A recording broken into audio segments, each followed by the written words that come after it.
میرے دوستو، جس طرح کھانے کا مزہ جدا جدا ہے، اسی طرح ہر عبادت کا مزہ اور لطف جدا جدا ہے۔ جیسے بندہ فروٹ کھائے، فروٹ میں ہر فروٹ کا ذائقہ جدا جدا ہے۔ آم کھاؤ اس کا ذائقہ علیحدہ، پپیتا کھاؤ اس کا ذائقہ علیحدہ، انار کھاؤ اس کا ذائقہ علیحدہ، انگور کھاؤ اس کا ذائقہ علیحدہ۔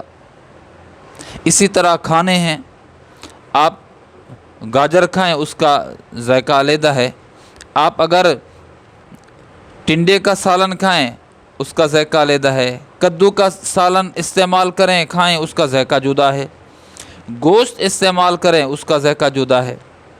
اسی طرح مشروبات دیکھ لیجئے، آپ اگر مینگو جوس استعمال کریں اس کا ذائقہ جدا ہے، اگر آپ روح افزا کا شربت استعمال کریں اس کا ذائقہ جدا ہے، آپ اگر ایپل یعنی سیب کا جوس پئیں اس کا ذائقہ علیحدہ ہے۔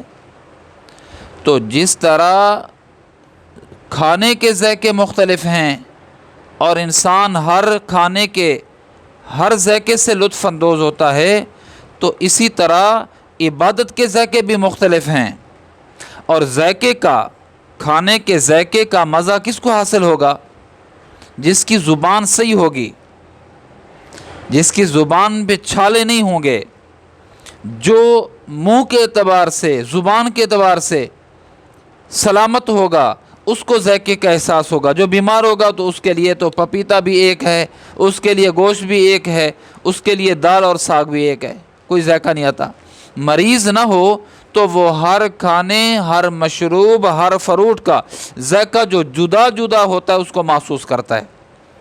اسی طرح جو عبادت ہے، جو صالح آدمی ہوگا، جس کا دل صاف ستھرا ہوگا، طاعت اور تقوی کا اس کے اندر جذبہ ہوگا، تو ہر عبادت کا ذائقہ جدا جدا ہوگا اور اس کو محسوس کرے گا۔ ذکر کرتا ہے اس کا ذائقہ جدا ہے، کوئی آدمی نماز پرخلوص طریقے سے پڑھتا ہے اس کا ذائقہ جدا ہے، کوئی آدمی مسواک کرتا ہے اور وضو کرتا ہے، وضو مسواک کے ساتھ کرتا ہے، تو پھر نماز ادا کرتا ہے اور پگڑی بھی باندھ کے پڑھتا ہے، اس کی حلاوت اور اس کا ذائقہ جدا ہے۔ اسی طرح کوئی آدمی معاملات میں جھوٹ اور دھوکے سے بچتا ہے، سیدھی سادی بات کرتا ہے، معاملات میں فریب، جھوٹ نہیں کرتا، ملاوٹ نہیں کرتا، اس کا ذائقہ جدا ہے، اس عبادت کا ذائقہ جدا ہے۔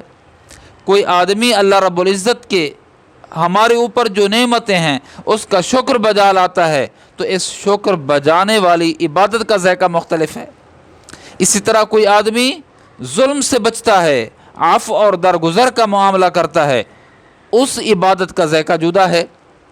اسی طرح اگر کوئی آدمی کسی مسلمان کی حاجت پوری کرنے کے لیے چلتا ہے، اس کا ذائقہ جدا ہے، اس عبادت کا مزہ جدا ہے، اس کی حلاوت جدا ہے۔ تو میرے عزیزو، میں نے عرض کیا ہے کہ جس طرح کھانے میں ذائقے مختلف ہوتے ہیں، اسی طرح عبادت کے ذائقے بھی مختلف ہوتے ہیں، اور کھانے کے ذائقوں کو تندرست آدمی، جسماً تندرست آدمی محسوس کرتا ہے، تو عبادت کے جو ذائقے ہیں، حلاوت ہے، حلاوت ایمانی ہے، اس کا ذائقہ بھی جو ایمان کے اعتبار سے تندرست ہوگا یہ اس کو نصیب ہوگا۔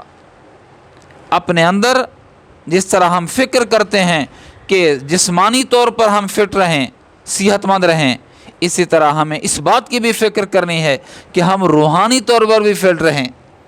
جس طرح ہم بد پرہیزی سے بچتے ہیں کہ ہمارے جسم کو نقصان نہ پہنچے، اسی طرح اعمال میں بھی بد پرہیزی سے بچیں تاکہ ہمارے ایمان کے اندر کمی اور نقص واقع نہ ہو۔ میرے دوستو، تو عبادت ذائقہ مختلف ہے، اس کو محسوس کیجئے، اور میں نے عرض کیا محسوس اس کو ہوگا کہ جس کا دل، جس کا تقوی، جس کا ایمان طاقتور ہوگا، اس کو ذائقہ جو جدا ہوگا حلاوت ایمانی کا وہ محسوس ہوگا۔ تو جس طرح کھانے میں ذائقہ مختلف ہوتا ہے، اسی طرح عبادات کے اندر بھی ذائقہ مختلف ہوتا ہے۔